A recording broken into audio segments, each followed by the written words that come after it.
Hey guys, welcome to Screen Crush. I'm Matt Singer. We're here today to talk about who are going to be the new Avengers in Avengers 5 and tell you why we think certain characters won't be in the movie. But before we do that, spoiler warning! The Avengers win in Avengers Endgame, but their victory doesn't come without a cost. Tony Stark, dead. The Vision, a pile of robot parts. Black Widow sacrificed her life for the Soul Stone. The Hulk's got a busted arm. Steve Rogers looks like he's about to join the cast of a Grumpy Old Men reboot. And the Avengers headquarters has been leveled. In pretty much every measurable way, the Avengers no longer exist. But if you think Marvel is not going to make another Avengers movie after Endgame becomes the biggest box office hit in the history of the planet, I have some swampland in the Savage Land I want to sell you. And that means it's time for a good old-fashioned recruitment drive. Just like in the comics, where the Avengers are always around to protect the Earth, but individual members vary from storyline to storyline. Okay, so who will be the new Avengers? Here are our best guesses based on the popularity of the characters, the actors' contract statuses, and the fact that Disney just acquired the rights to one of the most popular Marvel characters that's not in the MCU yet. Everybody in this room is about that superhero life.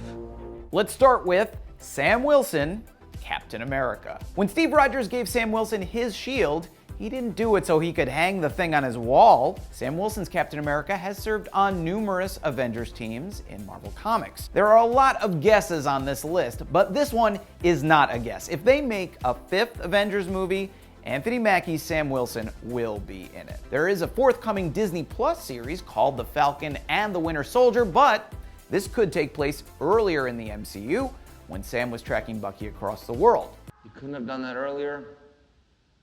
I hate you.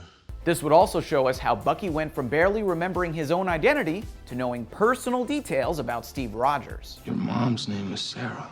Next up, Black Panther. Black Panther is another longtime Marvel Comics Avengers veteran. For many years in the 1970s, he was one of the mainstays as various members of the roster came and went around him. In the MCU, T'Challa tends to spend more time in Wakanda, but look at it this way. Black Panther is the biggest solo film Marvel ever made. How could Black Panther have the time to be an Avenger when he's busy running an entire country? I would guess that Black Panther 2 will see the King of Wakanda spend a lot of time in New York. This would take him from his power base, set up some hilarious Coming to America style gags. It would be wise for you to put the weapon down. F you! And by the end, he could be unable to return to Wakanda for some political reason. This has happened several times in the comics, with T'Challa once becoming a school teacher in Brooklyn. Marvel has pulled this before. At the end of Thor: The Dark World, the Thunder God chose to remain on Earth, which then set up his role in Age of Ultron. That's the best you can do! Doctor Strange. With most of the team's heavy hitters gone, the new Avengers are going to need to replenish their firepower. He brought you face to face with the master of the mystic arts. And Doctor Strange is the world's greatest magician and the Sorcerer Supreme. He can teleport people across galaxies by waving his ring. The Avengers are going to need him.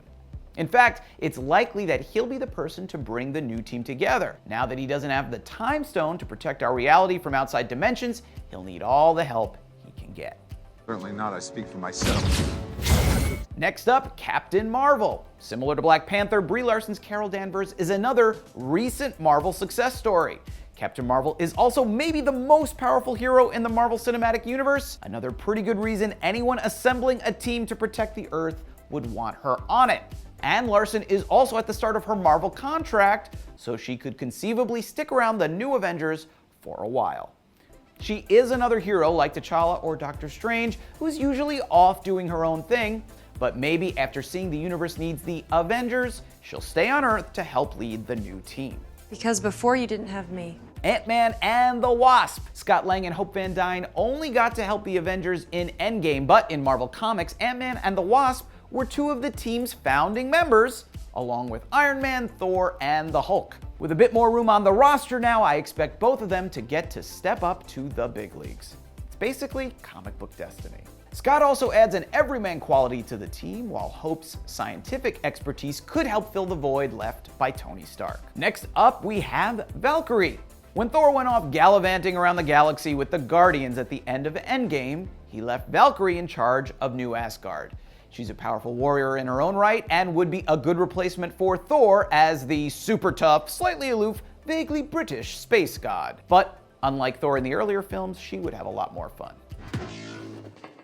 Shang-Chi. Although it hasn't been officially announced yet, word is Marvel is planning a movie for Shang-Chi, their master of Kung Fu. While a guy who is extremely good at martial arts isn't quite on the same level power-wise as a space guy who rides a winged horse, Shang-Chi has served on an Avengers team or two in his day. More importantly, Marvel doesn't typically introduce solo heroes in their own movies if they don't plan on them joining the Avengers down the line. And finally, Deadpool. Whose balls did I have to fondle to get my very own movie? The Fox X-Men universe is basically kaput after Dark Phoenix comes out. Now, we'll never see any of those versions of the X-Men on screen again, with the exception of Ryan Reynolds' Deadpool, who I would bet at least $3 or $4 is a mortal lock for the next Avengers movie. Think about it.